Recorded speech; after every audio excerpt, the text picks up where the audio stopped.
pada Yesus ku berikan diriku. Di kasih-Mu dan kuasa-Mu, ya berkati anakmu. Aku berserah, aku berserah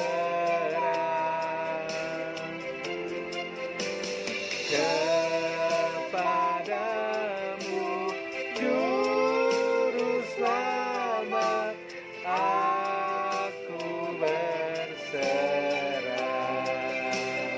Shalom jemaat yang dikasih Tuhan, selamat pagi. Hari ini kita akan sama-sama merenungkan sebuah tema tentang berserah dalam resah. Bacaan kita diambil dari Lukas yang pertama, ayat 26 sampai dengan ayat yang ke-38. Tetapi sebelumnya mari kita satu di dalam doa. Mari kita berdoa. Bapa di dalam surga, kami bersyukur hari ini karena penyertaan Tuhan bersama-sama dengan kami. Dan kiranya melalui firman Tuhan yang kami baca, Roh Kudus menolong kami untuk kami memahami apa yang kami baca, sehingga ini boleh menguatkan kami ketika kami menjalani kehidupan kami bersama dengan Tuhan. Kami percaya seluruh rancangan yang Tuhan berikan kepada kami adalah yang baik bagi kehidupan kami. Mari Tuhan, berfirmanlah karena kami siap untuk mendengar. Demi Kristus Yesus Tuhan dan Juru Selamat kami yang hidup, kami sudah berdoa. Amin.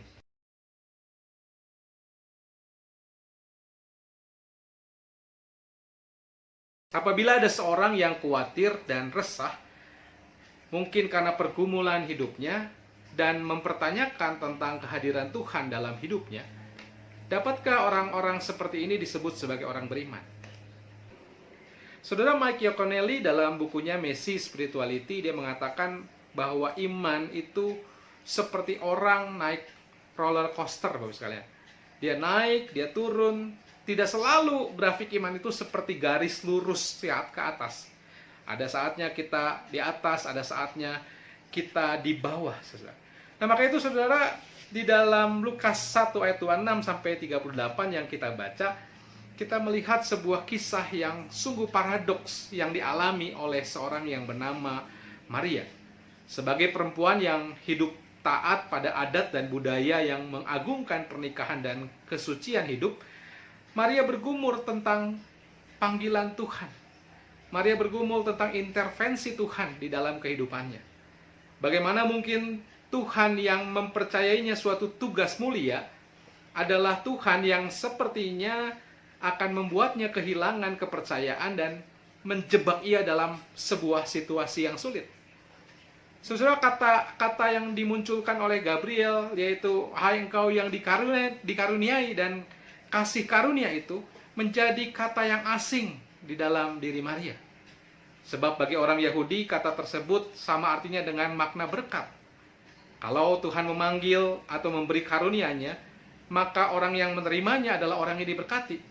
Tetapi dalam kasus Maria, saudara, kata-kata ini menjadi kata-kata yang menyakitkan, meresahkan, dan mendatangkan bencana baginya. Bagi Yusuf tunangannya, bagi keluarganya, bahkan bagi bayi yang akan dilahirkan nanti. Maka itu Maria dalam konteks ini, ketika dia menerima tugas dari Tuhan melalui malaikat Gabriel ini, tampaknya Maria mengalami keresahan. Maria bingung dengan apa yang sedang terjadi di dalam hidupnya. Di awal dia punya sebuah rancangan yang nampaknya akan baik-baik, tetapi ternyata Tuhan hadir dan Tuhan mengintervensi kehidupan Maria. Maka itu di dalam keresahannya, saudara-saudara, kita melihat Maria memilih berdialog dengan Tuhan. Permulaan Maria terlihat ketika dia bertanya kepada malaikat Gabriel, bagaimana mungkin hal itu terjadi? Karena aku belum bersuami. Seperti di ayat 34 yang kita baca. Pertanyaan ini menandai Maria tidak diam saja, saudara-saudara, menerima panggilan Tuhan. Maria sedang melakukan dalam tanda kutip protes terhadap panggilan Tuhan yang amat mustahil dilakukan Tuhan baginya. Bagaimana dia harus percaya bahwa Tuhan akan menyertainya dalam perjalanan selanjutnya ketika dia menerima tugas panggilan itu.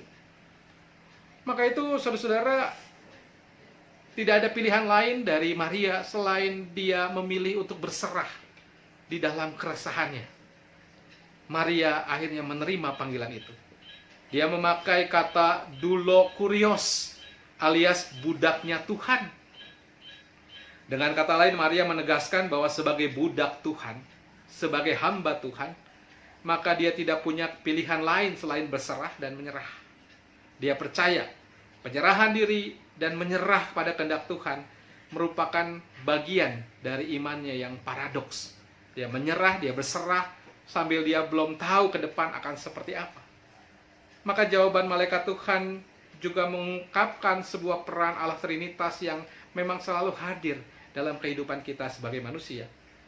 Maka itu malaikat menjawab kepada Maria, Roh Kudus akan turun ke atasmu, dan kuasa Allah yang maha tinggi akan menaungi engkau. Sebab itu anak yang akan kau lahirkan itu akan disebut kudus, anak Allah. Dan disitulah kita melihat peran Allah juga hadir dalam kasus Elizabeth, saudaranya, yang membuat Maria berani tampaknya berserah dan menyerah, melihat bagaimana Tuhan juga akan berproses di dalam setiap rencananya, yang tentunya Maria mencoba meyakini bahwa rencana Tuhan itu baik adanya. Maka itu saudara, beriman atau berserah sekaligus dalam resah tampaknya adalah memang menjadi iman yang kita hidupi dalam masa-masa pandemi COVID ini. Kita berserah kepada Tuhan, tetapi kita nggak tahu ke depan akan seperti apa. Tetapi iman yang berserah ini, dalam resah ini, seharusnya terus membuka dialog dengan Tuhan. Maka iman itu adalah iman yang hidup. Iman yang berserah di tengah resah, tetapi terus membuka dialog inilah yang akhirnya bisa menuntun kita untuk bisa melihat rancangan Tuhan secara utuh dalam kehidupan kita. Saudara, beberapa kalangan Kristen selama ini menganggap iman yang teguh kepada Tuhan adalah iman yang tanpa ragu dan resah. Seharusnya orang Kristen tidak pernah menanyakan atau protes kepada Tuhan untuk semua kejadian dan pergumulan hidupnya. Apabila orang Kristen meragu atau resah, apalagi sampai merasa kehilangan dirinya sendiri, hal itu sering dinyatakan berarti kurang iman. Tetapi Maria mengajarkan kita hal yang berbeda. Resahlah, tetapi berserahlah. Berserah bukan dengan resah yang tidak memiliki jawaban, tetapi berserah sekaligus resah, keduanya adalah paradoks yang akan menjadikan iman kita yaitu terus hidup.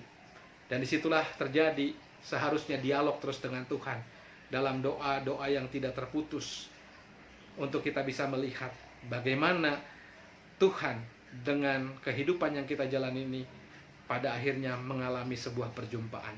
Dan disitulah kita baru memahami, seperti Maria, akhirnya dia memahami benar apa maksud dari rancangan Tuhan itu bagi dirinya. Maka itu saudara, di tengah pandemi COVID ini, mari kita menghayati apapun yang terjadi. Aku berserah, aku berserah